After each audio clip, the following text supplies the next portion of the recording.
Dr. Bird. Thanks for joining me on our first episode of our virtual Junior Master Naturalist program. This program is a partnership between Portland Audubon and the Harney County Library. As Dr. Bird, I am a bird biologist and an educator and spend a lot of time out in the field making observations about birds and their habitat. So this Junior Master Naturalist program is designed to help you make observations about birds and habitat in some of your favorite places. It could be your backyard, it could be a park, or your favorite natural areas nearby. So the first thing you're going to do for this program is you're going to find a spot where you're going to want to sit and make your observations, also called a sit spot. A sit spot could be somewhere small, it could be somewhere big, it could be hidden, it could be in your house if you want it to be in your house. One of my favorite sit spots is in my garden. The sit spot I'm using today and for the rest of this program is here at the Burns fishing ponds. So they're fishing ponds just outside of Burns. This program is designed to help you hone your observation skills, a little bit of your bird ID skills. And so one of the things that's important to remember is that when we're out in nature making observations, one of the first senses that we use in finding birds or other wildlife is our hearing. So there are some kingbirds in this tree here, some baby kingbirds that are crying for their parents to feed them. And I found them not first with my eyes, but first with my ears. I knew they were there because I could hear them, and I knew to look up into the tree. I knew to look up in the tree to find them. So that's the first activity, is going to be using our hearing to make observations. Another really important sense for making observations is our vision. So the second activity is going to include using our eyes to make observations and possibly our sense of touch.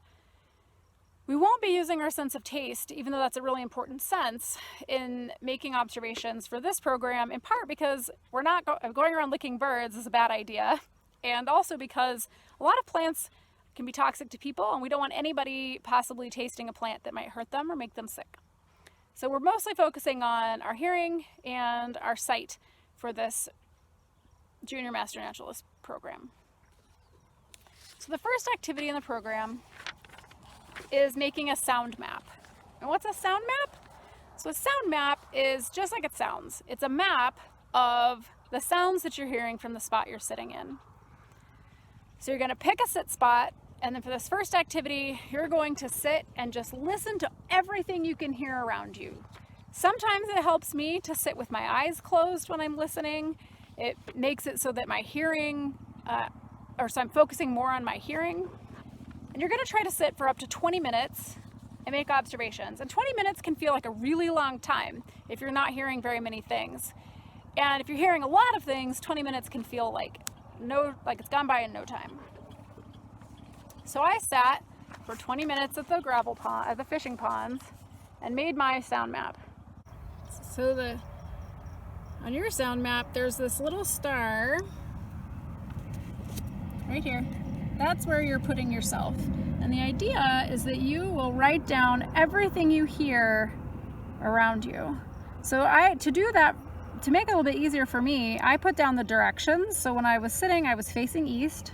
So I wrote east and then west and south and north. And it helped me to keep what I was hearing organized a little bit better.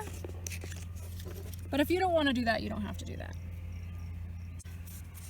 Because I'm a bird biologist, I can identify the birds I'm hearing by sound. So when I wrote down my observations, I actually also wrote down the species of birds I was hearing and not just that I was hearing birds. So what's really cool is that in the time I was sitting making my observations, the only human noise I heard were cars on the highway. Everything else I heard was a bird. I heard yellow-headed blackbirds, lots of gulls out on the pond, brewer's blackbirds and western meadowlarks and sage thrashers singing from the shrubs, a house finch, and kingbirds in the tree I was sitting under, and a nest of baby birds. I'm not sure what kind of baby birds they were. I'm guessing house finches because that's where the adult finches went, but because I couldn't say for sure, I just wrote baby birds. And so your sound map might have dogs barking, or maybe a lawnmower or an airplane. All of those kinds of sounds will get written down or drawn, however you want to do it, on your sound map. When you finish making your sound map, if you want to share a picture of it in the comments below, please do. I'd love to see them. If you have questions, if you have comments, if you want to write down your favorite sound, you can do all of those things in the comments of this video. The next activity is a visual activity. It says, wake up your eyes, find a plant that you would like to observe, record it here. You can use drawing and writing to record your observations. So one of the really cool things about my sit spot is that I had 2 different types of willow. So rather than drawing just one plant, I drew one of each type of willow.